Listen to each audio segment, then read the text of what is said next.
இல்லையா? 100 கொலை செய்த அடியான் உங்களுக்கு தெரியும், 99 கொலை செய்தான். அவர்கள் யார் என்றெல்லாம் நமக்கு தெரியாது. 100வது கொலையை முடித்தான். யாரை யாரை யாரை? அல்லாஹ்வுடைய அடியானை, ஒரு நல்ல சாலிஹான மனிதரை. அதைத்தான் ரசூலுல்லாஹ் சொன்னார்கள். 99 கொலை யாரை பண்ணான்னு தெரியல. 100வது கொலையை முடித்தான். அல்லாஹ்வுடைய அடியானை கொலை செய்து, எப்படியாவது அல்லாஹ்ட்ட போயிடணும்னு சொல்லி திரும்பி போறான். இன்னொருடைய அறிஞருடைய விளக்கத்தை கேட்டு, இந்த ஊர்ல இருக்காத எங்கேயாவது போயிரு, இங்க இருந்தா நீ பாவம் செஞ்சுக்கிட்டே இருப்ப, அதான் வழி, இதுதான் உங்களுடைய பாவத்துக்கு வழியா, மூடி தூக்கி வச்சிருங்க, தூக்கி வச்சிருங்க. இன்ஸ்டாகிராம் தான் உங்களுக்கு பாவம் செய்ய வைக்கிறா, உடனே அன்இன்ஸ்டால் பண்ணு. உனக்கு 1000 நிலவுகள் இருக்கலாம், உள்ள போவாது. அல்லாஹ் அதன் மூலமாக வரக்கூடிய உன்னுடைய கண்ணியத்தை விட அது இல்லாத கண்ணியத்தை அல்லாஹ் உனக்கு கொடுப்பான். அறிஞர் சொன்னார், ஓடி இருந்த ஊரை விட்டு எங்கேயாவது போய். அவர் நாளைக்கு நடக்க ஆரம்பிச்சிட்டாரு, மூத்தாயிட்டாரு.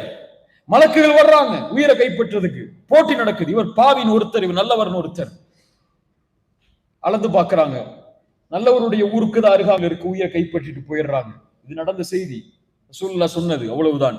ஆனால் நடந்தது உண்மையில் அதுவல்ல. அவர் கிளம்பினார், பாவியுடைய ஊருக்கு தான் அருகாமையில் இருந்தார். பாவிகளுடைய மலக்குகள் தான் கைப்பற்றி செல்ல வேண்டும். ஆனால் அல்லாஹ்வை நோக்கி வந்ததற்கு பிறகு அல்லாஹ் கூறினான், பூமியை விசாலமாகு, நல்லவர்களுடைய ஊருக்கு அவனை அருகாமையிலாக்கு, பாவிகளுடைய ஊரை விட்டு தூரமாக்கு என்று அல்லாஹ் உலக பூமியுடைய அமைப்பை அவனுக்காக அல்லாஹ் மாற்றினான். அல்லாஹ் எதையும் மாற்றுவான். அல்லாஹ்வை நோக்கி நீங்கள் வந்தால் எந்த சூழலையும் மாற்றுவான், எந்த நிலையையும் மாற்றுவான். யா அல்லாஹ் உன்னை நோக்கி வருகிறேன் என்று சொன்னால் மட்டும் போதும். ரசூலுல்லாஹ் ஸல்லல்லாஹு அலைஹி வஸல்லம் அது நமக்கு சொன்னார்கள். இப்னு கய்யிம் ரஹிமஹுல்லாஹ் சொல்லுவார்கள், அல்லாஹ் ஒரு அடியான் பாவம் செய்தால், ஒரு இறை நம்பிக்கை கொண்டவன் பாவம் செய்தால், அல்லாஹ் முதலிலே அதை மறைப்பான். அல்லாஹு யஸ்துருனா, முதலில் அதை மறைப்பான் அல்லாஹ். அதற்கு பிறகு அவனை அழைப்பான் அல்லாஹ். அதற்கு பிறகு அவன் மன்னிப்பை தேடினால் அல்லாஹ் அந்த பாவங்கள் அனைத்தையும் நன்மைகளாக அல்லாஹ் மாற்றி விடுவான். குல் யா இபாதியல்லதீன அஸ்ரஃபு, இந்த வசனங்களை ஓதி முடிக்கிறேன். குல் யா இபாதியல்லதீன அஸ்ரஃபு அலா அன்ஃபுஸிஹிம் லா தக்னது மின் ரஹ்மத்தில்லாஹ். வரம்பு மீறி பாவம் செய்த என் அடியானே, என் அருளில் ஒருபோதும் நம்பிக்கை இழக்காதே. இன்னாஹு யக்ஃபிரு ذுனூப ஜமீஆ, அல்லாஹ் எல்லா பாவங்களையும் மன்னித்து விடுவான்.